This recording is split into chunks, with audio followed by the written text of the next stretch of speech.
उत्तर प्रदेश दरोगा भर्ती के अभ्यर्थियों का परीक्षा में हुई धांधलीबाजी को लेकर अब सब्र का बांध टूट चुका है, जिसको देखते हुए छात्रों ने प्रदेश की राजधानी लखनऊ में बीजेपी कार्यालय के बाहर बीते रोज जमकर प्रदर्शन किया और अब अभ्यर्थी जगह जगह पर धरने पर बैठे हैं। इतना ही नहीं, अब भारी संख्या में अभ्यर्थी लखनऊ के इको गार्डन में धरना दे रहे हैं और सरकार से जांच की मांग कर रहे हैं। लंबे समय से भारी संख्या में उत्तर प्रदेश दरोगा अभ्यर्थी संघर्ष कर रहे हैं। इतना ही नहीं, अभ्यर्थियों का आरोप है कि भर्ती बोर्ड जाकर मामले में सारे सबूत दिए जा चुके हैं, लेकिन आज तक कोई कार्रवाई नहीं हो सकी है। इतना ही नहीं, अभ्यर्थी आरोप लगा रहे हैं कि उन्हें धमकी भी दी जा रही है। हमारे संवाददाता संजीव सिंह ने खास बातचीत की उन तमाम अभ्यर्थियों के साथ में क्या कुछ उन्होंने कहा, आइए आपको सुनवाते हैं।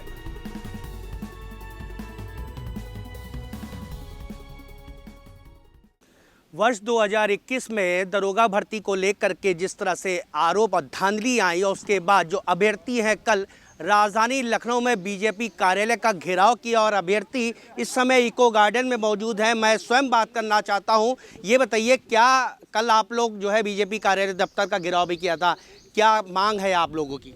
हम लोगों की मांग इस भर्ती की जांच हो जाए, इंक्वायरी हो जाए, एसआईटी गठित करके इसकी इंक्वायरी चाहते हैं। इसके लिए हम लोग कल बीजेपी दफ्तर भी गए थे। वहाँ पुलिस ने हम लोगों को उठा के बस में बिठाया और यहाँ वापस ला के छोड़ा। हम लोग लगातार 21 अप्रैल से यहाँ धरने पे बैठे हुए हैं।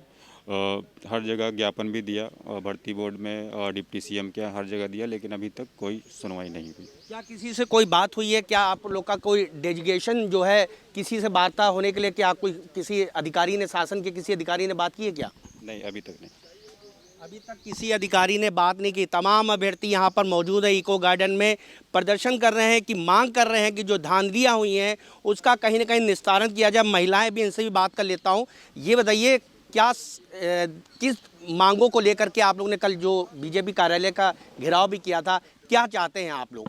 भैया, हम लोग सिर्फ जांच चाहते हैं। यूपीएससी में जो भी धांधली हुई है, हम लोग के पास सबूत हैं, लेकिन उसकी कोई सुनवाई नहीं हो रही है। हम लोग 21 तारीख से यहाँ पे धरना दे रहे हैं और कोई सुनने वाला नहीं है हम लोग की। हम लोग यहाँ पे धूप में और सभी बच्चे बहुत परेशान हैं, लेकिन कोई भी सुनने नहीं आता है हम लोग की। और वहाँ भी हम लोग गए थे तो हम लोग को बस में बैठा के यहाँ फिर छोड़ दिया गया है। तो हम लोग क्या करें? अब हम लोग कुछ भी तो नहीं कर पा रहे हैं, कोई सुनने वाला नहीं हम लोग की। हम लोग बस जाँच चाहते हैं और कुछ नहीं। शासन के किसी अधिकारी से कोई आश्वासन मिला या कुछ कहा गया है कि जांच होगी? लोग गए भी थे, दफ्तर गए तो उनसे जो भी है बात हुई है, लेकिन मिलने नहीं दिया गया किसी से। वहाँ पे जाते हैं, वहाँ पे कहा जाता है कि कोई मतलब मिलते हैं वहाँ पे लोग। भर्ती बोर्ड गए हुए थे हम, डीजीपी सर से मिले हम लोग वहाँ पे, आर.के. विश्वकर्मा जी से। हमने पूरे एविडेंस दिए, अपने प्रूफ दिए, उन्होंने सिर्फ सिग्नेचर किया और उस पर सिर्फ कोई ठोस परिणाम हमें नहीं मिल रहा, ना ठोस जवाब दे रहे हैं।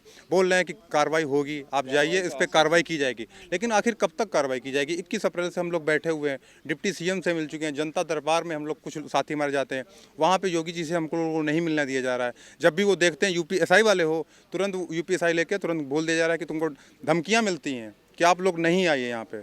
तो इस तरह से, और हमारी सिर्फ एक ही मांग है कि जिस कंपनी को ये यूपीएससी का एग्ज़ाम दिया गया है, ऑलरेडी 6 राज्यों में बैन है। एमपी हाईकोर्ट ने उस पर 3 करोड़ का जुर्माना लगाया है। यूपीएससी का 2016 में जो भर्ती आई थी यूपीएससी की, उसमें भी इसी कंपनी ने एग्ज़ाम कराया था, तो उस पर कई सारी अनियमितताएं पाई गई थी। तब इसी भर्ती का एग्ज़ाम दिसंबर में टीसीएस से कराया गया था। तो इस बार उसी टाइप का जब अनियमितता पाई गई हैं, हम लोग इतना एविडेंस दे चुके हैं, तो आखिर सरकार को एक एसआईटी कमेटी बना के जाँच कराने में क्यों दिक्कत है? अगर वो अपनी जगह पर सही हैं, अगर सारे स्टूडेंट सही हैं जितने पास हुए हैं, तो उसमें उनको ये चीज़ करने में दिक्कत क्यों हो रही है? अगर हम अपनी जगह पे सही हैं तो हमें घबराना नहीं चाहिए, कोई भी टेस्ट लिया जा रहा हो। तो आखिर ये लापरवाही जो हो रही है वो भर्ती बोर्ड से हो रही है और सरकार भी इसमें कोई ठोस कदम नहीं उठा रही, और हम लोग तब तक नहीं यहाँ से हटेंगे जब तक हम लोगों को पूर्ण न्याय नहीं मिल जाता। इस भर्ती की क्या रणनीति है? अगर आप लोग की मांगे नहीं मांगी गई तो क्या आगे का अगला कदम क्या होगा? अगला कदम हम लोगों का ये होगा, जब तक हमारी मांगें नहीं पूरी जाएंगी कोई यहाँ से नहीं हटेगा। और उसके अलावा कल हम लोगों ने बीजेपी दफ्तर भी गए हुए थे, बीजेपी कार्यालय पे गए, वहाँ पे हम लोगों ने ज्ञापन देने का प्रयास किया गया। पुलिस द्वारा बर्बरतापूर्वक की गई, हम लोगों को उठा के बस में फिर से इको गार्डन ले जाया गया। अगर सरकार हमारी मांगें नहीं पूरी जाती, हमको ठोस से ठोस कदम और उठाने पड़े तो इन फ्यूचर उठाएंगे, लेकिन जब तक हमारी मांगें नहीं पूरी जाती हम लोग यहाँ से नहीं जाने वाले हैं। तो आप तो ये तमाम अभ्यर्थी यहाँ पर इको गार्डन में बैठे हैं और इनकी कहीं ना कहीं मांग है, जो धांधली हुई है उसका कहीं ना कहीं संज्ञान लिया जाए और इनको न्याय दिया जाए। कैमरामैन वीरेंद्र के साथ संजीव सिंह, आर9 न्यूज़, लखनऊ।